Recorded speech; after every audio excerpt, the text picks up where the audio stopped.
আমরা এখন ভুজ শহর পার করলাম। এবার কোর এরিয়া, যেটা রান অফ কাছের কোর এরিয়া, ধরদো বা টেন্ট সিটি বা যেখানে মেইন অ্যাট্রাকশনটা থাকে, 0 পয়েন্ট, সেই দিকে যাচ্ছি এখন। আর আমাদের সাথে গাড়িতে আমাদেরকে নিয়ে যাচ্ছে রঞ্জিত দা, খুব ভালো করে, আমার ট্রাভেল গাইড ড্রাইভার দা ভালো করে নিয়ে আসে। চলো বেরিয়ে পড়া যাক আসল ভ্রমণের উদ্দেশ্যে। অ্যাকচুয়ালি এত ভালো লাগছে, কোনটাকে যে আসল বলবো, মানে আসল জায়গাতেই এখন পৌঁছাতে পারলাম না। আর এত এক্সপিরিয়েন্স, এত গল্প হয়ে গেছে লাইফে, সারিয়াল ফিলিং হচ্ছে। ছোটোবেলায় বচ্চন সাহেবকে দেখতাম সাদা মরুভূমির মাঝখানে পূর্ণিমার রাতে খালি পায়ে হেঁটে যেতে যেতে বলছেন, কাছ নেই দেখা তো কুছ নেই দেখা। সেই স্বপ্নকে ছোটোবেলা থেকেই লালন করে আসছি। ইন্টার্নশিপের পর অনেকবার মনে হয়েছে বাড়ি থেকে পালিয়ে এই কচ অঞ্চল ঘুরে আসি, কিন্তু সময়ের অভাবে বা ডাক্তারি জীবনে কাজের চাপের অভাবে সেটা বাস্তবায়ন করা হয়নি। এইবার অগত্যা বেরিয়েই পড়েছিলাম নিজেকে এই সাদা মরুভূমির মাঝখানে একটু খুঁজে নিতে। তাদের ভুজ থেকে ধোর্দো, মানে যেখানে কচ্ছ অঞ্চলের মেইন শহর, সেইটার দূরত্ব মোটামুটি 80 কিলোমিটার। যেতে লেগেছিল 2 ঘন্টা।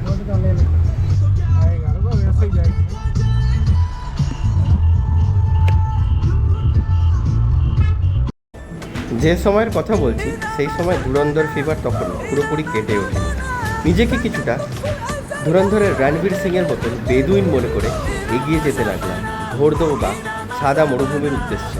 তখনও কি জানতাম এই বিশাল শুষ্কতাকে পিছনে ফেলে আমাদের জন্য অপেক্ষা করে রয়েছে সাদা মরুভূমির এক বিশাল জলরাশি বা লবণাক্ত দেশ, যার আদি কিংবা অন্ত কোনোটাই হয়তো আমাদের চোখে নেই। আমরা উঠেছিলাম রান কাচ রিসর্টে। এই রিসর্টটা আমার ড্রাইভার কাম গাইড দা রঞ্জিত দাই ঠিক করে রেখেছিল। ভাড়া পড়েছিল মোটামুটি 3400 টাকা।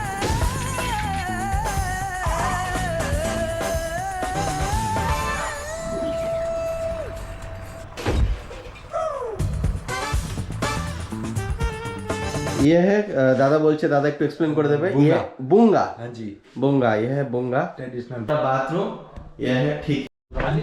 এবার বুঙ্গা থেকে বেরিয়ে আরেকটা টাইপের ঘরে দেখতে যাচ্ছি, চলো দেখি কেমন ওটা। এবার আমরা বুঙ্গা থেকে বেরিয়ে ডিলাক্স রুমে যাব। এটা হচ্ছে ডিলাক্স রুম। ডিলাক্স রুমটাও খারাপ না, ডিলাক্স রুমটা আরেকটু বেশি ভালো লাগছে আমাকে যদি পার্সোনালি জিজ্ঞেস করো। এখানেও 2টো পয়েন্ট আছে, 3খানা চার্জিং পয়েন্ট আছে। আর এখানের বাথরুমটা কি এখানে আছে এরকম। আমাদের সাথে একজন দাদার দেখা হয়ে গেছে, যিনি এসছেন অস্ট্রেলিয়া থেকে গাড়ি করে এনে আর নিজের পুরো একটা মিনি হোটেল বা মিনি টেন্ট বানিয়ে নিয়েছেন। এখানে আছে NSW, New South Wales. Sir, what's your name? Hank. হ্যাঁ, হ্যাঙ্ক। তো দাদার নাম হ্যাঙ্ক। আর এটা হচ্ছে দাদার সিস্টেম আর কি। সিস্টেম সব কিছু আছে। আমি ইংলিশ বাংলা হিন্দির মধ্যে গুলিয়ে ফেলছি সব কিছু। এখানে জলের বোতল আছে, এখানে ট্রানজিস্টার সিস্টেম আছে, ইলেকট্রিক্যাল সিস্টেম আছে। আর এইটা হচ্ছে ওনার গাড়ি, এটা দেখতে পাচ্ছ, এটা মিলিটারি গাড়ির মতনই একটা আছে। এখানে একটা হ্যাট আছে, আর এখানেও প্রচুর গ্যাজেটস আছে। চলো ওই দিকটা একবার দেখাই ওনার গাড়ি। তো এখানে একটা মিনি কফি মেশিন টাইপের আছে, মিনি কফি মেশিন, তারপর খাবারের জিনিস, অয়েল টয়েল, রান্না করার জিনিস, তো প্রচুর জিনিস আছে।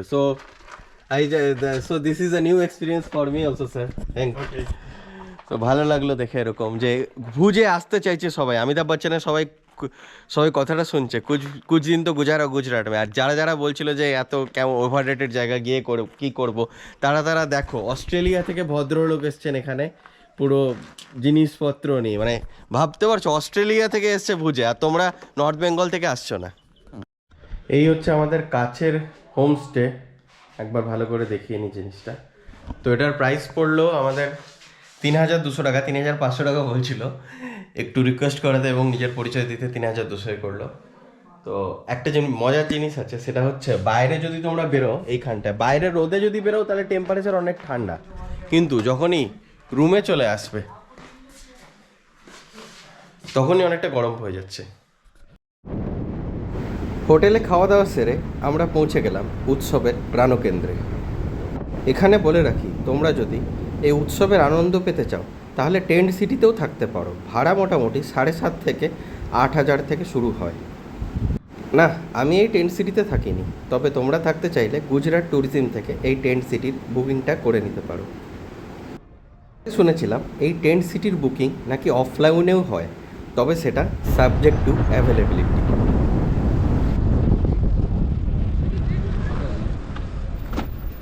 তো আমরা এখন গাড়ি পার্কিংয়ে এসে গেছি। এখানে আমাদের পাস বানাতে হবে, কেননা এটা হচ্ছে বর্ডার এরিয়া। বর্ডার এরিয়া বলতে আমাদের পড়শি দেশ পাকিস্তানের সাথে বর্ডার শেয়ার করছে, তো এখানে এই জন্য পাস বানাতে হবে। আমি এবং রঞ্জিত দা, আমার গাইড কাম ড্রাইভার দাদা, এনার সাথে যাব। রঞ্জিত দা তো বলছিল যাবো না, আমি রঞ্জিত দাকে রিকোয়েস্ট করে নিয়ে যাচ্ছি। তো পাসটা বানিয়ে এই যে বাস দেখতে পাচ্ছ, এই বাসে করে আমরা ঘুরবো।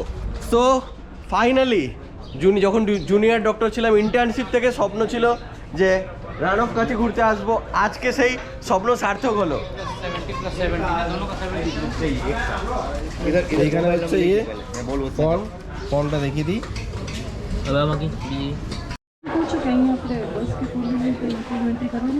এখানে আমাদের এন্ট্রি পয়েন্ট, যেখান থেকে আমরা আমাদের পারমিশনটা পাবো কোর এরিয়াতে, রান অফ কাছের কোর এরিয়াতে ঢুকতে। আর এই হচ্ছে আমাদের বাস, এই বাসই আমাদের নিয়ে যাবে। একটা গ্রুপ মতো হবে, মোটামুটি 5 থেকে 10 মিনিট পর পর বাস ছাড়ে। তো আমাদের কোর এরিয়াতে হবে, আরও সব ফান অ্যাক্টিভিটিস হবে, তোমরা আগে ইউটিউবে দেখেছো, আবার দেখবে। তো আমরা এখন বাসে চলে এসেছি, গুজরাটের বাসে। এখান থেকে আমাদের কোর রান অফ কাজ, এখানে সাদা মরুভূমিতে ঢুকবো। আমাদের সাথে আছে আমার গাইড রঞ্জিত দা না, রঞ্জিত ভাই আমার থেকে ছোট, কিন্তু দাদার বিয়ে হয়ে গেছে, ভাইয়ের বিয়ে হয়ে গেছে। তো রঞ্জিत भाई थोड़ा और एक्सप्लेन कर दीजिए, आप क्या क्या देखने को मिलेगा एंटिसिपेशन में? पूरा वाइट डेजर्ट है, वाइट रन देखने को मिलेगा हाँ पूरा।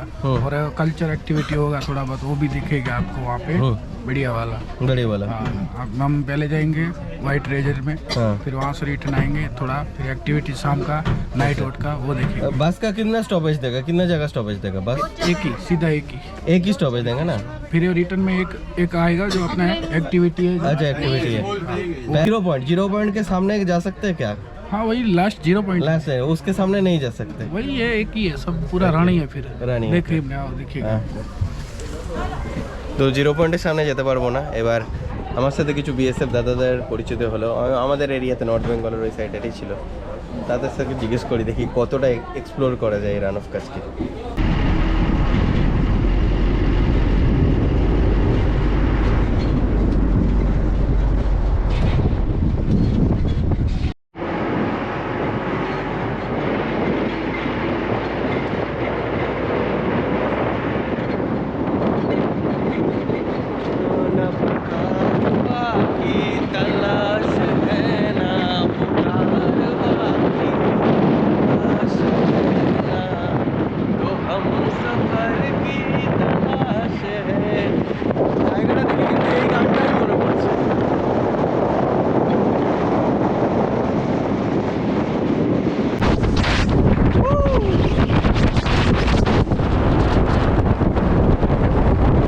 যেতে যেতে দেখলাম সন্ধ্যের কালচারাল অ্যাক্টিভিটির জন্য একটু একটু করে সেজে উঠছে আমাদের এই সাদা মরুভূমি।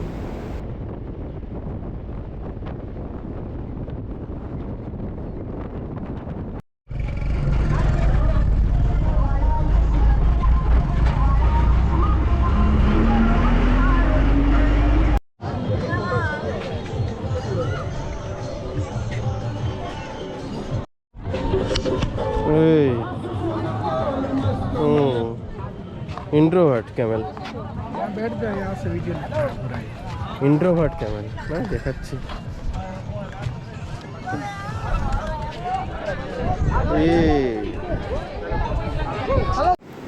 এই মরুভূমি একসময় আরব সাগরের অংশ ছিল, কিন্তু বিভিন্ন ভৌগোলিক কারণে সেই আরব সাগরের জল শুকিয়ে গিয়ে যে লবণগুলো এখানে পড়ে রয়েছে, সেই লবণগুলোই এটা সাদা মরুভূমি তৈরি করেছে। দিগন্ত বিস্তৃত এই সাদা জলরাশি বা মরুভূমির মধ্যে দিয়ে তোমরা যদি হেঁটে যাও, তাহলে আর কিছুটা দূরে গেলে হয়তো পাকিস্তানের বর্ডারও দেখতে পাবে।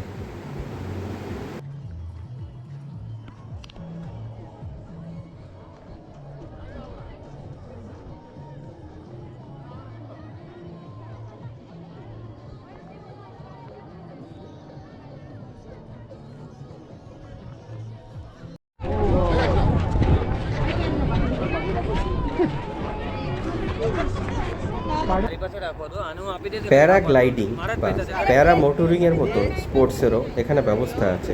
ভাড়া মোটামুটি 2500 থেকে 3500 টাকার মধ্যেই থাকবে।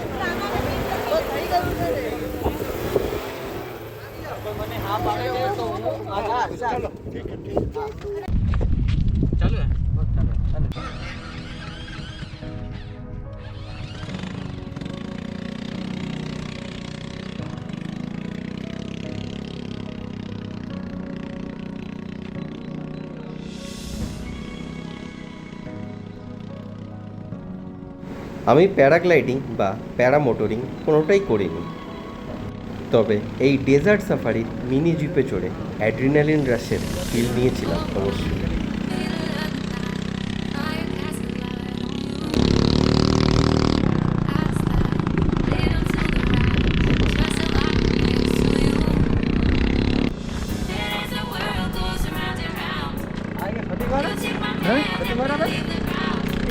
डॉक्टर है हाँ महाराज सिलीगुड़ी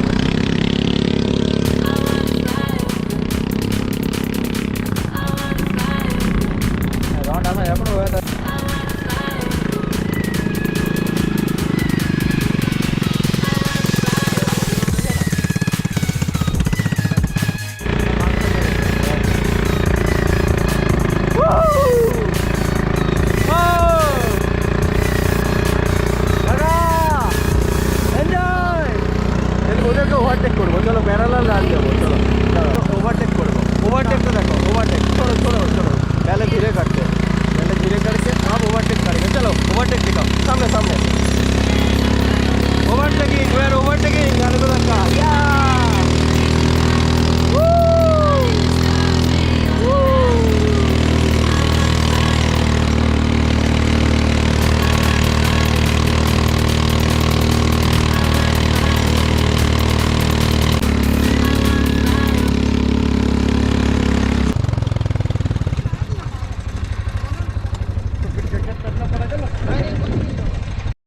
গুলাম, তো গুলাম ভাইয়ের বিএমডাব্লিউ, এটা সস্তার বিএমডাব্লিউ। তো গুলাম ভাই এখানে আমাদেরকে দুজনের জন্য এখানে যদি একজন হয় 300 আর দুজন হলে 500। গাড়িটা 5 থেকে 10 মিনিটের জন্য, বা চাইলে একটু এক্সট্রাও দিয়ে দেবে। গাড়িতে অবশ্যই এসো। দেখতে দেখতে সূর্য ঢলে পড়তে লাগলো আরব সাগরের কোলে, আর শুরু হলো আমাদের কচ্ছের রাত্রির গল্প।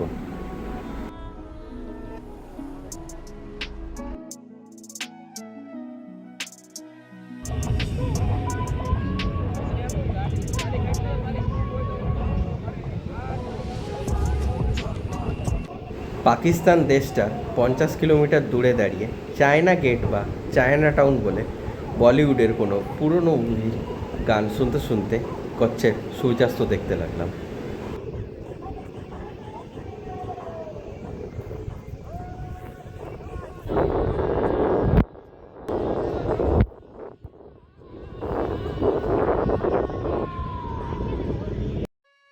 তোমরা যদি ভেবে থাকো এই দিগন্ত বিস্তৃত মরুভূমিতে কী আছে, এই সাদা বালির দেশ, এই কয়েকটা ফান অ্যাক্টিভিটিস, তাহলে কোনো পূর্ণিমার রাতে নিজের প্রিয়জনের সাথে সাদা বালিতে পা ভিজিয়ে হাঁটতে হাঁটতে চলে যাও যেদিকে দু চোখ যায়।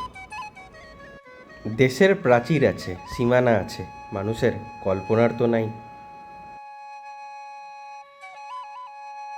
মরুভূমির সানসেটের আভা মেখে আমরা এগিয়ে যেতে লাগলাম কালচারাল অ্যাক্টিভিটিসের দিকে, যেখানে কিছুটা হলেও আমার শান্তিনিকেতনের ছোঁয়া পেলাম। মনে হচ্ছে যেন শান্তিনিকেতনে চলে এসেছি, সাদা মরুভূমির মাঝে শান্তিনিকেতন।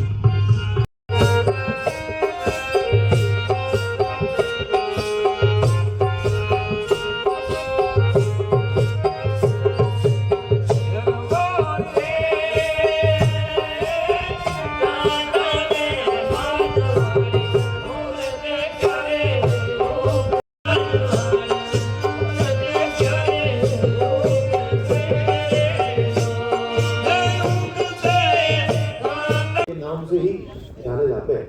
तो हम इनसे रिक्वेस्ट करेंगे कि एक गाना वैसा भी अगर सुनाए तो हमको दिया तकिया है दिल का लिया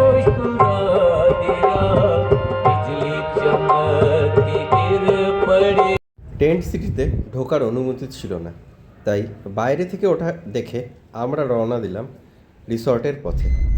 আমরা এখন বেরিয়ে পড়ছি কাছ থেকে মানে হচ্ছে রান অফ কাচের মেইন কোর এরিয়া থেকে। এইবার আমরা দেখি কোথায় যাই, কারণ আমি এখনো নিজেই জানি না কোথায় যাব। হ্যাঁ বলো।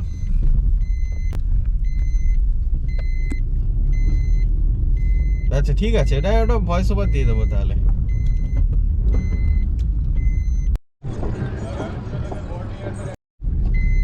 তো আমরা এখন বেরিয়ে পড়লাম কাছ মানে সাদা মরুভূমির দেশ থেকে। এখন আমরা চলেছি রিসর্টের দিকে। এই যে দেখতে পাচ্ছ গেটটা দেওয়া আছে, এই গেটটা ক্রস করেই আমরা এগিয়ে যাব ইয়ের দিকে। আমরা সাদা মরুভূমি ছেড়ে বেরিয়ে যাব, কিন্তু সাদা মরুভূমি ছেড়ে বেরিয়ে গেলে এই নয় যে ঘোরা শেষ হয়ে গেছে, আমাদের ভ্রমণ শেষ হয়ে গেছে। ভ্রমণের অনেক গল্পই বাকি আছে, কারণ এখন সন্ধ্যে সবে 7টা বাজছে। আর যে ভ্রমণের আইডিয়াগুলো কোনো ট্যুরিস্টের মাথায় আসে না, সেগুলো আমার মাথাতেই আসে, কারণ আমি একজন ট্রাভেলার। তো দেখা যাক এরপর কি হয়। আপাতত এইটা দেখো তোমরা, আলোয় সেজে উঠেছে কাচের বাইরেটা। আর এইদিকে তোমরা দেখছো একটা ছোট ফুড হাব মতো আছে, কফি টফি পাওয়া যেতে পারে। রঞ্জিত দা একটু দাঁড়িয়ে যাও না, এখানে কুछ खा लेते कॉफी चाय पीना ना होगा, कॉफी पीना ना, कॉफी यहीं रुक तो यहाँ रखता हूँ गाड़ी, वहाँ में पार्क करके आ रहा हूँ, तो आप पियो चाय कॉफी में। এটা হচ্ছে কাচের সাদা মরুভূমির ফুড হাব।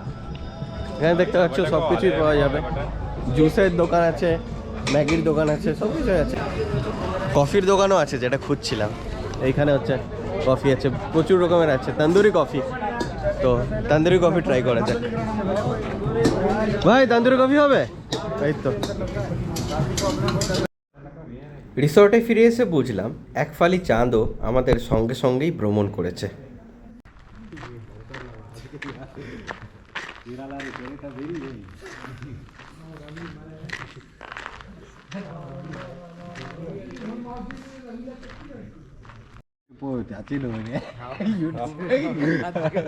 हेलो जी सर, देख सकते हो तापिंग कर रहे हैं इधर। Bonfire। चुका है नया भाई है, तो जी है, ये हमारा मैनेजर है माजी भाई, हमारा रसोई है केशव भाई फफल है। अपने परिचय भी तो।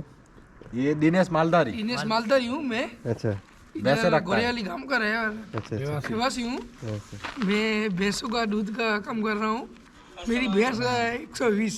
ये लग रहा है ना संती, हाँ संती लग रहा है, लग रहा है, जो संती लग रहा है आदमी है। 120 मेरे पास पैसा है। एक भैंस दूध कितना देती है? তো এই হচ্ছে আমাদের রিসর্টের পিওর গুজরাটি খাবার। তোমরা দেখতে পাচ্ছ এক একটা পরিবেশন করা হয়েছে সুন্দর করে। আর এটুকু বলাই যায় যে গুজরাটি খাবার একদম মন জয় করে নিল। আমি একটু টেস্ট করলাম, দারুণ লাগলো। রাতে ডিনারের পর পাশের রিসর্টে আমাদের আরেকটা কালচারাল প্রোগ্রামের ব্যবস্থা করা হয়েছিল।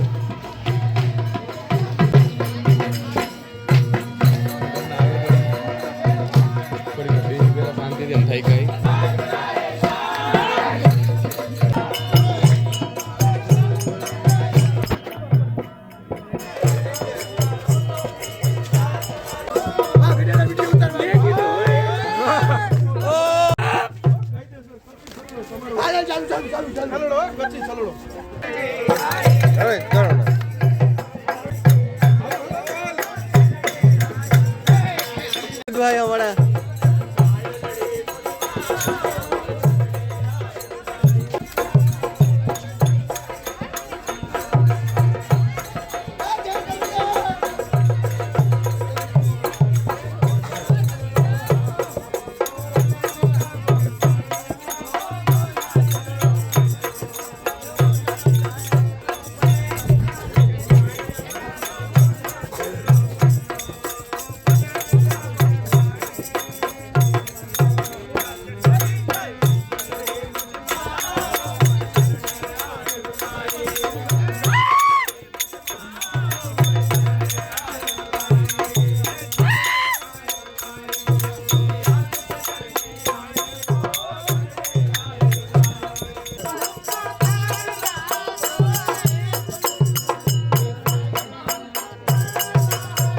দিতে পারছে রাত 11টা।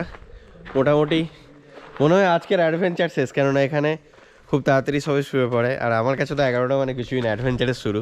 যাই হোক এটা কলকাতা নয় বা শিলিগুড়িও নয়। তো এই হচ্ছে আজকের দিনের শুভ শুভ সমাপ্তি। কালকে ধোলাভিরার পথে হেভেন্স রোডে দেখা হবে তোমাদের সাথে। আমাদের গাইড দাদা রঞ্জিত দা এবার ধুরন্ধর স্টাইলে তার সিগারেটটা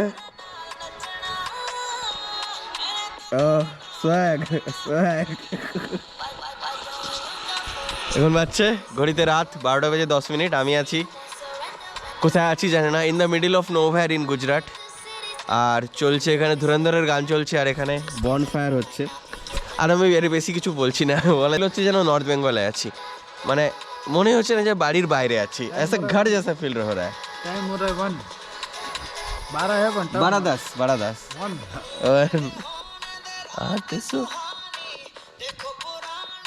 আর সবাই এখানে দেখছি যে সবাই বেশ অ্যাডভেঞ্চারাস, সবাই গাড়ি নিয়েই এসছে, ট্রেনে ফেনে আসেনি। তো আরও অনেক কিছু আছে বাট সেগুলো বলতে পারছি না। মর্নিং, সাদা মরুভূমির দেশ থেকে তোমাদের স্বাগত।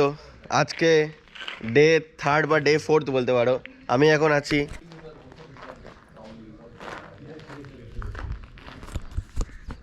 এই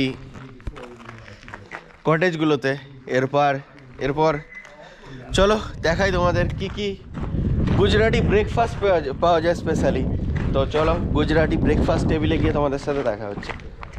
আর এইখানে বেশ কিছু ট্যুরিস্ট এসছে, দেখতে পাচ্ছ। রাজস্থান থেকে গাড়ি এসছে, অন্ধ্রপ্রদেশ থেকে গাড়ি এসছে, আবার গুজরাট থেকেও গাড়ি এসছে।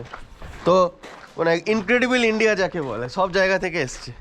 তো চলো ব্রেকফাস্টের ওখানে দেখা হচ্ছে।